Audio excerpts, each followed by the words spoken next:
परमेश्वर का हम धन्यवाद करते हैं सभी मसीह भाई बहनों को। जय मसीह की। आज का दिन यहोवा ने बनाया है, हम उसमें आनंदित हो। मेरे प्यारों, आइए प्रभु का वचन सुने और अपनी सारी चिंता परेशानियों को प्रभु के हाथ में सौंप दीजिए। क्या जाने प्रभु की दया हो और आप वचन सुनते सुनते भले चंगे हो जाए। तो जो लोग नए, कृपया इस चैनल को सब्सक्राइब कर दे। तो आइए आज का वचन सुने। प्रभु आपको आशीष देंगे। आज के दिन प्रभु आपसे क्या बातें करते हैं, तो मैं वचन को पढ़ता हूं, आप लोग ध्यान से सुने।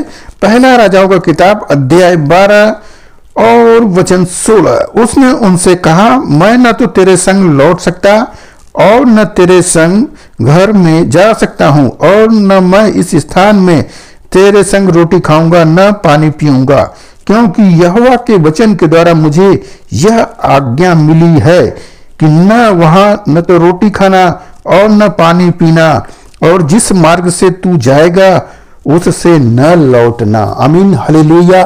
परमेश्वर की स्तुति हो। मेरे प्यारों, यहाँ पर प्रभु के एक दास हैं। आप इस दास की कथा को मैं बता रहा हूं कि दास को परमेश्वर का वचन मिलता है कि जिस मार्ग से मैं बता रहा हूं चुपचाप जाना, किसी के घर में जाकर पानी मत पीना, न खाना खाना, न ही उस रास्ते से फिर दोबारा लौटना। इस वचन को आप सुनिए। मैं एक गवाही बताऊंगा अपनी कि हम लोग कोरोना काल के समय में प्रभु का सुसमाचार सुनाने के लिए निकल पड़े। आप सोचिए कि एक गांव में यदि आप जा रहे हैं तो वहां पर लोग क्या करेंगे आपके साथ, क्योंकि कोरोना काल में कोई किसी गांव में तक नहीं जाता था, सबके मुंह में मास्क लगा था, और जो जाता था उस गांव के लोग क्या व्यवहार करेंगे। परंतु हम लोग परमेश्वर को मानकर प्रभु से प्रार्थना करके हम लोग गए हैं, लोगों को ट्रैक्स बांटे हैं, और वहां पर हम लोग सब कुछ अच्छा बीता। तो अब हम लोग को वापसी की बात आई, तो जब वापसी करने लगे तो उन्होंने कहा कि इस रास्ते से चलेंगे तो शॉर्टकट है, छोटा रास्ता है, जिधर से आया है एक छोटा रास्ता है, इधर से हम लोग निकल जाएंगे। तो हमने उनसे कहा कि देखो भाई, परमेश्वर का वचन कहता है कि जिस रास्ते से जाना उस रास्ते से नहीं लौटना। तो उन्होंने कहा, अरे वचन लिखा है, छोड़ो, उधर से जाएंगे तो लगभग 6 किलोमीटर पड़ जाएगा, इधर से जाएंगे तो 2 किलोमीटर पड़ेगा। अब इतनी धूप में हम लोग उतना दूर दौड़े, क्या अच्छा है? अब वो हाईवे है, रोड है, जाना होगा, दूर पकड़ना होगा। हम लोग साइकिल से थे। तो मेरे प्यारों, जब हम जिस रास्ते से जब गए तो जिस गांव में जब घुसे हैं उसी गांव में एक आदमी विवाद कर लिया। आप लोग इस कोरोना काल में क्यों ऐसा कर रहे हैं, धर्म का प्रचार कर रहे हैं, आप लोग को पुलिस बुला रहे हैं, अभी कर रहे हैं, ऐसे कर रहे हैं। तो हम लोग किसी तरह से वहां पर अपना काम पूरा किए, ट्रैक्स बांटे, उसके बाद वहां से निकल लिए। आगे बढ़े हैं कि अब शॉर्टकट वाला रास्ता जाना है, लोग बोले हैं। तो हम फिर कहे कि अरे भैया ऐसे चलिए, देखिए अभी आगे कितना बवाल आया है। कह रहे होता रहता है, ऐसा बोल दिए। परंतु जब हम लोग आगे बढ़ते हैं, गांव में एक गांव में पहुंचते हैं और एक आदमी आ जाता है और वह वहां पर कह देता है, लोग धर्म का प्रचार कर रहे हैं, पुलिस को बुलाओ।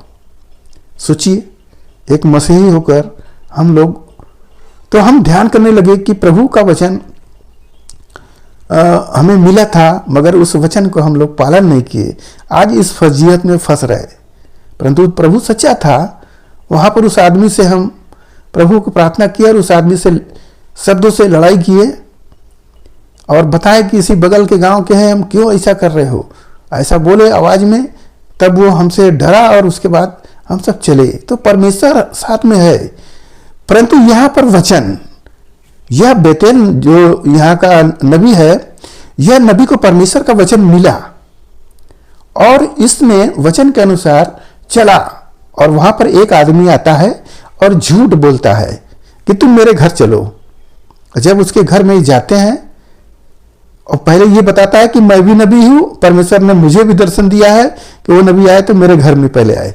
ऐसा झूठ बोलकर उस आदमी को बहकाता है और ये आदमी चला जाता है। जिस रास्ते से मना किए थे प्रभु जाने को, उसी रास्ते में वो जाता है। और जाने के बाद क्या होता है, खाता है, पीता है, और परमेश्वर का वचन आ जाता है वहीं पर कि अब तूने मेरे वचन को तोड़ दिया है, अब तू नहीं बचेगा। अब वो जाता है, सोचता है कि चलो हो जाएगा, बच जाएंगे। आगे जाता है, पढ़ेंगे किताब में, तो उसको सिंग फाड़ देता है। हालेलुया। तो मेरे प्यारा, परमेश्वर का वचन मिला है आपको। यदि आप इस वचन को हल्के में ले रहे हो, कह रहे ऐसे ही लिखा है, तो यह आपकी गलत सोच है। परमेश्वर का सत्य वचन है, इस पर विश्वास करो, प्रतीति करो, क्योंकि मैंने इसको जांचा है, तब मैं ये गवाही दे रहा हूं कि परमेश्वर के वचन के अगर हम विरुद्ध चलते हैं तो दंड मेरे ही ऊपर आता है। अगर जब हम उसके अनुसार चलते हैं तो आशीष भी मेरे पास आता है। हालेलुया। तो आशीष और दंड दोनों है। क्या आप कुछ चुनना है, आप जानते हैं। तो आज के इस वचन से आपको जो कुछ मिला, प्रभु विश्वास करें और इस वचन पर ध्यान करें। तो हम आपके लिए प्रार्थना करते हैं। महान परमेश्वर, हम आपका धन्यवाद करते हैं इसमें सराया आज के दिन प्रभु जो ये वचन मिला, जितने सुने प्रभु ने आशीष मिले, उनके घर परिवार में सुख शांति बनी रहे, सभी लोग भले चंगे रहे। धन्यवाद करते हुए प्रार्थना यीशु मसीह के नाम में, आमीन।